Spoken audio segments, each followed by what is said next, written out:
The other big story today, the Gauteng provincial government placing the city of Tshwane under administration. Gauteng Premier Stephen Grootes saying that service delivery is on the decline, while political parties have been fighting for control of the council. Makura and local government MEC Lebogang Maile say there have been a number of mismanagement and maladministration issues. They also maintain that placing Tshwane under administration is not a game and councillors across the board will be affected. The city's failed to elect new leaders after the ANC and the EFF demanded the resignation of the DA Speaker in Tshwane, Katlego Matebe. It's an amazing story. Yeah. I wasn't surprised when the Democratic Alliance was really very angry about that. And in fact, John Moody today, the Gauteng leader for the Democratic Alliance, saying this has been the plan all along. But now, and some of us are going to be quite interested in this, we are going to have an election in 90 days in Tshwane. Of course, it's one of the things, one of the questions that you almost scenario plan when you have these coalition governments. But the fact that we're here now in Tshwane, we've seen it in Nelson Mandela Bay, of course, but I think the implications are just as bad. So just a few stats then on the city of Tshwane. Of course, you'd remember that decision in December last year, Lebogang Maile, the MEC, putting it under administration and then reneging on that decision after legal advice, he says. But currently, the city finding itself without a mayor, no municipal manager, and now set for an election. In the next 90 days, it's going to be fascinating. All right, well, staying with the Tshwane debacle, the Metro originally, of course, led by that informal coalition, really, between the EFF and the ANC, but no party having a majority, although the DA has the most councillors from the way that it works. And then we have the claims from the Gauteng government, of course, governed by the ANC, that Tshwane was not being governed properly. I wonder, where did it all start to go wrong in that coalition? Was it when Solim Simanga went out of office? That's when it really started to disintegrate. And then there was a bit of bargaining there with the EFF saying that, in fact, they want a trade-off with the DA between mayorship. If they give them Joburg, then they would expect that they're given Tshwane in return. So things have certainly deteriorated quite drastically since then. And 90 days before the people of Tshwane have their say. When you listen to what people have to say about service delivery and how bad it is, I wonder who Tshwane residents are going to be putting their money behind, and if we're going to see the emergence of independent candidates, perhaps, Stephen. Possibly. All sorts of things, I think, are going to be happening with that. Well, staying with the Tshwane debacle, the provincial government in Gauteng saying it will not be intimidated. Premier Stephen Grootes saying they'll meet the DA in court should they go ahead with the threat of illegal action. We are being advised that otherwise you will be accused as hijacking the municipality for the ANC interest. We are being counseled. To sit back and watch. That's this situation, this drama that is unfolding and unending. And who is advising us? We are told if you intervene, we will go to court. Just sit back and watch the unfolding drama, because otherwise, if you do so, we are not an illegitimate government. We are the provincial government of Gauteng. We operate in accordance with what the Constitution says we must do. It doesn't matter what a particular party says to us. They're saying to us, please, we are untouchable. It's an untouchable city because the DA is in charge. It's untouchable.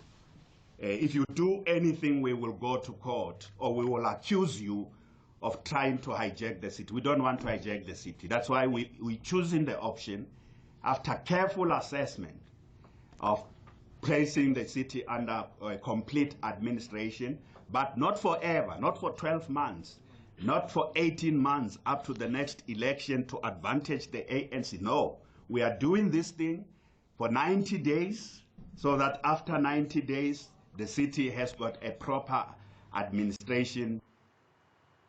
Meanwhile, the Democratic Alliance says it's meeting with its legal team on the way forward. We will, ultimately, if we have the case, we will resort to the courts to ensure that the letter of the law is upheld. The Constitution is very clear, and it is not just meant to be able to just willy-nilly place any municipality under administration. Last year, in December, we saw the MEC of corporate governance indicating that he has placed the city under administration. We challenged him on the matter and he had to retract. He then took frivolous action against the speakers of Johannesburg and Tshwane, placing them under on suspension without pay.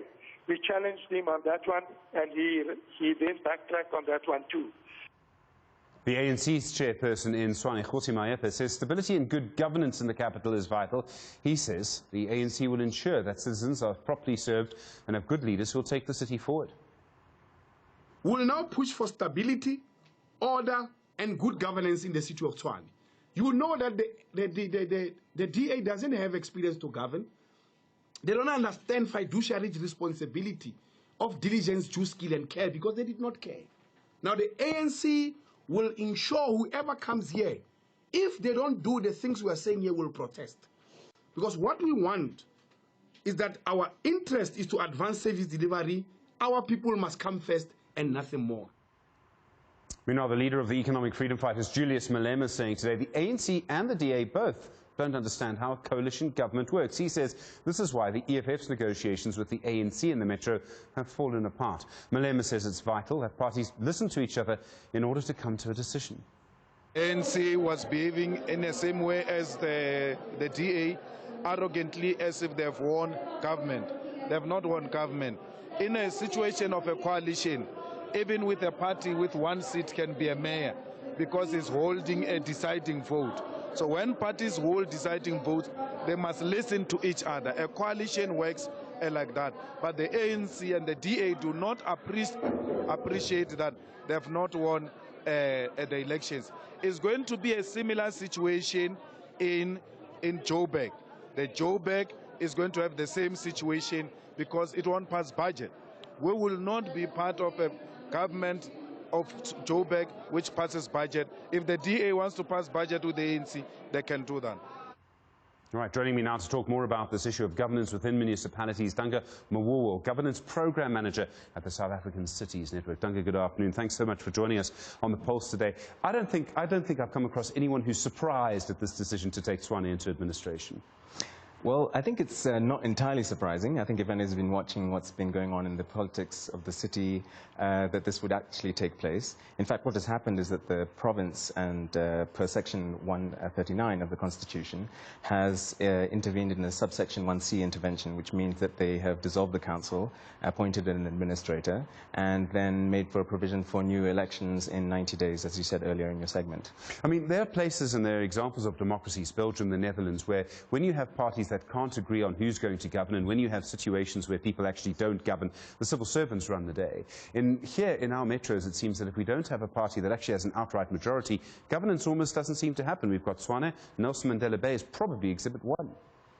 Well, I think that is a certain view that you can take. With the South African Cities Network, what we actually do within our program is actually look in deeper, in greater depth at some of these questions that, or provocations that you're making.